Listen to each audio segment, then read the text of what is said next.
तो सारे देश ने देखा है, मीडिया तो ऐसे ही लगाए हुए थे। जब मारे गए तो जैसे हम माइक लगाए हुए हमारे, ऐसे ही मीडिया लगाए हुए थे। इसमें 2-3 बिंदुओं पर लोगों को विचार करना होगा अगर देश में लोकतंत्र को जिंदा रखना है तो। आपको याद होगा कि जो इलाहाबाद में पहले घटना हुई थी और दुखद घटना थी, उस वक्त मुख्यमंत्री ने यह कहा था कि हम मिट्टी में मिला देंगे। यही था, वो एक तरीके से आदेश था मुख्यमंत्री का। और कुछ मुख्यमंत्री के जो निकट के अधिकारी हैं, जो स्वयं माफियाओं के साथ व्यापार कर रहे हैं और ठेकेदारी कर रहे हैं, उन्हीं के हाथ में ये सब करना है। ये उस पर अमल करना शुरू कर दिया। अतीक अहमद ने सुप्रीम कोर्ट में याचिका की, आपको याद होगा, कि पुलिस की अभिरक्षा में उनकी हत्या की जा सकती है, इसलिए मेरी सुरक्षा का इंतजाम किया जाए। लेकिन सुप्रीम कोर्ट ने कोई राहत दी नहीं अतीक को। तो मुख्यमंत्री का ये हुक्म कि मिट्टी में मिला देंगे, ये फरमान था। सुप्रीम कोर्ट से ये कहने के बाद भी कि पुलिस रक्षा में उनकी हत्या हो सकती, कोई राहत नहीं मिली, तो फिर लोग समझ गए कि अब चाहे जा मार दीजिए, कुछ होने वाला है ही नहीं। जो मारने वाले हैं कब के लिए ले जाया जाए। और इतनी सेंसिटिव मामला था कि सैकड़ों पुलिस, जिस दिन अतीक अहमद को लाया गया और उनके भाई को लाया गया, बरेली से उन्हें लाया गया साबरमती से, तो हजारों पुलिस की ड्यूटी पे लगे हुई थी। उस व्यक्ति को, उन दोनों व्यक्तियों को हथकड़ी लगी हुई थी। हथकड़ी की डोर किसके हाथ में थी? पुलिस के थी। कहीं भाग भी नहीं सकते, कहीं हाथ नहीं हिला सकते। तो सीधे ये एक कोल्ड ब्लडेड मर्डर है, सुनियोजित तरीके से हत्या की गई है। और जब भी और आज भी अगर जांच करने वाली एजेंसी सही होगी तो बड़े बड़े लोग इसमें फंस जाएंगे। भाई, किसी व्यक्ति को पकड़ के मारना हत्या है। सीधे इनकाउंटर में सीधे गोली चले आपसे, क्या आप तो गए होंगे, आपके चैनलों के लोग गए होंगे झांसी, जहाँ इनकाउंटर हुआ है। इनकाउंटर था तो हमने झांसी के 50 लोगों से पूछा, उन्होंने कहा कुछ नहीं था, पुलिस वाले शोर मचाने लगे और गोली चलाने लगे। सारे लोग जानते हैं इलाहाबाद में और दिल्ली में जानते हैं कि दिल्ली से लोगों को पकड़ लिया गया था कई दिन पहले, रखे हुए, तो कैसे मारा गया उसमें हमें नहीं जाना। लेकिन जो कुछ हो रहा है, ऐसा हिस्ट्री में उत्तर प्रदेश में पहले कभी नहीं हुआ, कभी भी नहीं हुआ। ये लोकतंत्र के खात्मे की तरफ जाने वाला रास्ता है।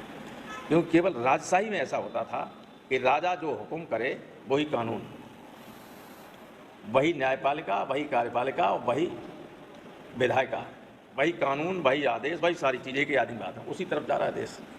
तो अगर डेमोक्रेसी को लोगों को बचाना होगा, और ये तो मैं सच कहूँ, मीडिया ट्रायल की वजह से ही मारा गया थी। जितने केस बता रहे हैं, अभी एक केस में सजा हुई है, किसी केस में अतीक अहमद दोष सिद्ध नहीं हुआ, किसी केस में, एक में भी।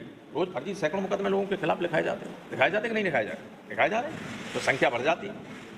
अतीक अहमद 89 में, 91 में, 93 में इंडिपेंडेंट एमएलए जीते, 96 में या 95 में समाजवादी पार्टी से एमएलए हुए, 14वीं लोकसभा में समाजवादी पार्टी से फूलपुर से एमपी हुए।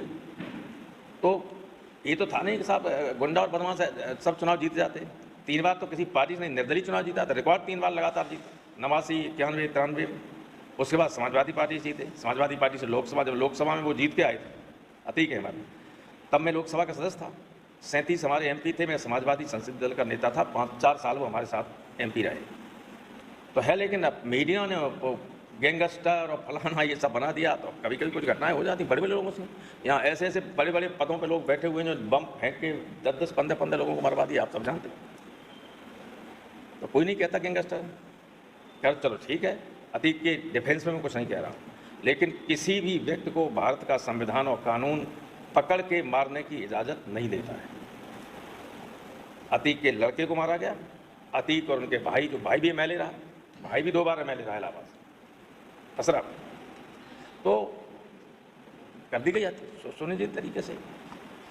अब देखें मुख्यमंत्री कितनी जांच करवाते हैं कि उनको दोष दंडित करवाते हैं। अब इसमें तो कह नहीं सकते हैं कि साहब अच्छा हुआ, कल परसों लड़का मारा गया था तो बधाई दे रहे थे पुलिस को।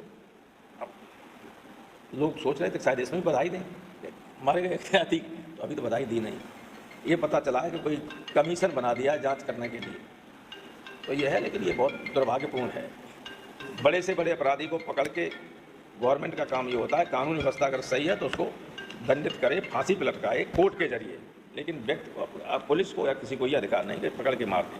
सर, जिस तरह बयान आया था कि मिट्टी में मिला देंगे, तो क्या पूरी तरह से सुनियोजित कार्यक्रम था ये सरकार की तरफ से? तो इसमें कोई पूछने की बात है? सुनिश्चित नहीं तो ऐसे मार दिया जाता है कोई? अभी तहरीक के 2 लड़के बंद और हैं जेल में, और 2 पुलिस किसी जिसमें रख दिए जाते हैं अनाथालय जैसे, उसमें रख दिए, सुरक्षा की दृष्टि से कह रहे। 2 पढ़ने वाले लड़के हैं, नाबालिग लड़के हैं, दोनों को वहाँ रख दिया है, 2 जेल में। 4 बचे, 5 बच्चे थे, 1 मार दिया गया। तो इलाहाबाद के लोगों का जो कहना है हमसे, उनका ये कहना है कि यहाँ चर्चा, ये इलाहाबाद में चर्चा ये है कि इन लड़कों को भी किसी न किसी बहाने मार दिया जाए। तो सर क्या इस तरह का कोई चुनाव